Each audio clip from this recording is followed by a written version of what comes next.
جو سر پہ رکھنے کو مل جائے نال پاک حضور تو پھر کہیں گے کہ ہاں تاجدار ہم بھی ہیں۔ آج کے ایسے فتنوں بھرے دور میں جو ایکسپرٹ کاروباری ہیں یا جو ابھی بزنس شروع کر رہے ہیں یا کریں گے، اگر انہیں حضور صلی اللہ تعالیٰ علیہ وسلم کی تجارت کا طریقہ سیکھنا ہو تو ایسی سنتیں کہاں ملیں گی؟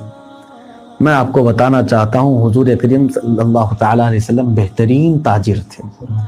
آج مجھے عرض بھی کرنا تھا آپ کو ایک بات کہ آج جو 10 رمضان ہے، ہم سب کی ماں سیدہ خدیجۃ الکبریٰ رضی اللہ تعالیٰ عنہا کا آج یوم وصال بھی ہے۔ 10 رمضان کو ام المومنین سیدہ خدیجۃ الکبریٰ رضی اللہ تعالیٰ عنہا مکہ کی سب سے بڑی تاجرہ تھیں۔ آپ کو سیدۃ التجار کہتے تھے، تاجروں کی سردار، اور آپ کا ہی مال لے کر کے میرے آقا صلی اللہ علیہ وسلم تجارت پر جاتے تھے۔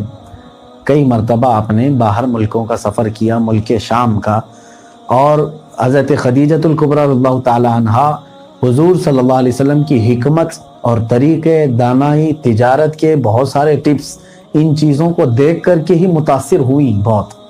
باقی دیگر اسباب بھی تھے، اور اس کے باوجود سیدہ خدیجۃ الکبریٰ رضی اللہ تعالیٰ عنہا کو اس زمانے میں بڑے بڑے سرداروں نے نکاح کا پیغام بھیجا تھا۔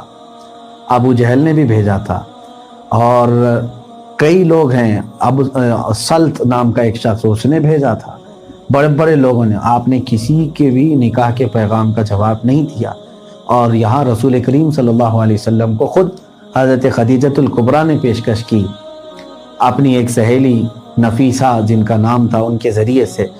حضور صلی اللہ تعالیٰ علیہ وسلم کے تجارت کے معاملات اتنے ہیں، اس کے متعلق کتاب میں آپ کو مل جائے گا۔ صاحب نے مجھ سے پوچھا ہے کیا کسی کتاب میں یا کسی عالم کے پاس براہ کرم جواب دیں۔ بالکل دونوں جگہ بھی ملے گا، آپ کو کتاب میں بھی ملے گا اور کسی بہترین عالم کے پاس بھی یہ طریقے ملیں گے انشاءاللہ العزیز۔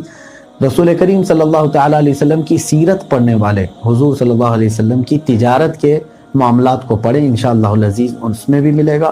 اور خاص طور پر آپ کو اگر بہت ساری چیزیں تجارت کے معلوم کرنا ہو تو فقہ اسلامی پڑھنا ہوگا آپ کو، کیونکہ ہمارے ہاں جب عالم کورس کی کتابیں پڑھائی جاتی ہیں تو ایک کتاب ہے ہدایہ، کتاب فقہ کی بڑی کتاب، فقہ حنفی کی، ایک اس کی 2 جلدیں ہیں، بڑی بڑی 2 پارٹ ہیں۔ ایک جلد میں نماز، روزہ، حج، زکوٰۃ سب معاملات آ گئے ایک جلد میں، اور دوسری جلد میں پورے کے پورے بیع و شراء یعنی خرید و فروخت، تجارت کے سارے معاملات اس میں ہیں۔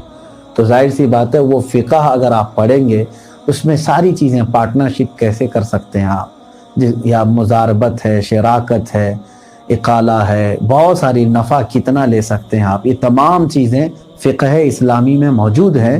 آپ چاہے تو وہاں سے حاصل کر سکتے ہیں۔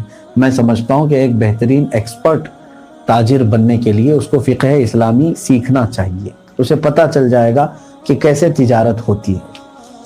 اور تاجروں کے لیے مبارکبادی بھی ہے۔ میرے آقا صلی اللہ علیہ وسلم نے فرمایا، امانت دار تاجر جو کبھی تجارت میں جھوٹ نہیں بولتا، قیامت کے دن وہ میرے ساتھ اٹھایا جائے گا۔